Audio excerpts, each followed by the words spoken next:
آج supreme court سے بڑی خبر آئی ہے۔ اس وقت ہم اسلام آباد ہائی کورٹ میں موجود ہیں، جہاں پر سپریم کورٹ کے 2 رکنی بینچ نے اسلام آباد ہائی کورٹ کے جسٹس بابر ستار صاحب کو آڈیو لیکس کیس سننے سے روک دیا گیا ہے اور ان کے جو دونوں آرڈرز سے وہ معطل کر دیے ہیں۔ ثاقب مشتاق صاحب یہاں پر موجود ہیں اسلام آباد ہائی کورٹ میں۔ ثاقب مشتاق صاحب کیا کہیں گے اس پر؟ دیکھیں جی، یہ ایک بڑی افسوسناک خبر آئی ہے سپریم کورٹ آف پاکستان سے کہ جس میں 29 مئی اور 6 جون کے جو فیصلے ہیں اسلام آباد ہائی کورٹ کے آڈیو لیکس میں، وہ آج سپریم کورٹ آف پاکستان نے سسپینڈ کر دیے ہیں۔ جسٹس امین الدین صاحب اور نعیم اختر افغان کا اسپیشل نوٹ تھا کہ 2 لوگوں کا آپس کا جو گفتگو ہے ان 2 میں سے بھی کوئی ریلیز کر سکتا ہے۔ ہونا تو یہ تھا کہ ریاستی اداروں کو بلا کر ان کی سرزنش ہونی چاہیے تھی، ان کو کھینچا جانا چاہیے تھا، ان کو سزا ہونی چاہیے تھی کہ آپ کس کام پہ لگے ہوئے ہیں، کہ آپ مابین فری کین کی گفتگو ٹیپ کر رہے ہیں، اس میں نہ کوئی آپ کو کوئی عسکری تھریٹس ہیں، نہ کوئی ملکی لیول کو نیشنل کاز کو ڈیمیج کرنے کی باتیں ہو رہی ہیں، اور ساتھ یہ بھی کہا کہ اسلام آباد ہائی کورٹ کے جو ججز ہیں یہ تجاوز کر رہے ہیں اپنے اختیارات سے۔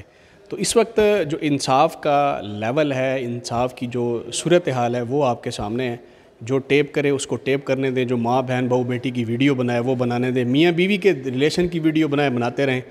ریاست سویا ہوا ہے، آئین سوئی ہوئی ہے، اور یہ آپ کے سامنے صورتحال ہے، اور یہ بڑی افسوسناک صورتحال ہے جو سپریم کورٹ آف پاکستان سے آئی ہے کہ انہوں نے ان کو روک دیا ہے کہ آپ جو ہے یہ اختیارات سے تجاوز ہے اور اس کے اوپر کوئی کارروائی نہ کریں، اور وفاقی حکومت یہ فیصلہ لے کر سپریم کورٹ گئی تھی کہ وہ سسپینڈ کیا جائے۔ اس کا مطلب ہے کہ ریکارڈنگز ہو رہی ہیں۔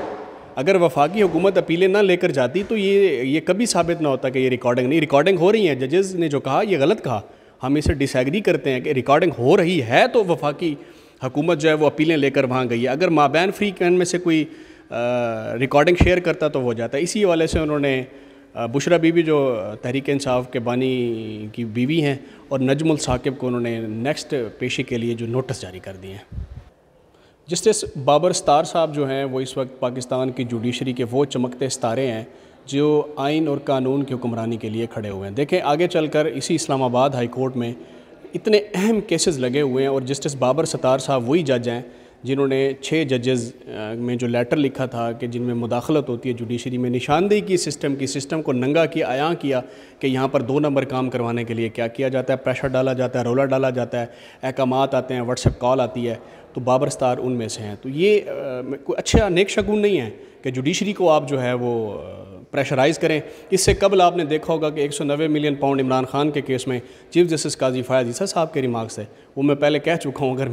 یہ کام کرنا ہے نا، وہ چمڑے کا ٹکڑا ہاتھ میں لے کر اگر بھانڈ پونا کرنا ہے نا تو پھر استعفیٰ دے کے نیچے آئیں، ادھر آ کے نیچے ہاتھ پہ مار کے اور پھر جھکتے کر کے جو کرنا ہے کریں آپ۔ میرا خیال ہے کہ جو چیزیں انڈر ٹرائل ہوتی ہیں آپ اس سے قبل فیصلے سنا دیں، اس سے قبل آپ پریشرائز کرنا شروع کر دیں، تو آپ سے پہلے جتنے لوگ آئے تھے وہ بھی عبرت کا نشان بن گئے ہیں جو اس سسٹم 2 نمبر کا حصہ تھے۔ حضور رہنا آپ نے بھی نہیں ہے، تھوڑے دن ہیں آپ کے۔ تاہم جسٹس بابر ستار کھڑے ہوئے ہیں، کوئی مسئلہ نہیں ہے، آڈیو لیکس آگے چل کر اس کا بھی وہی انجام ہوگا جو باقی لیکس کا ہوا ہے۔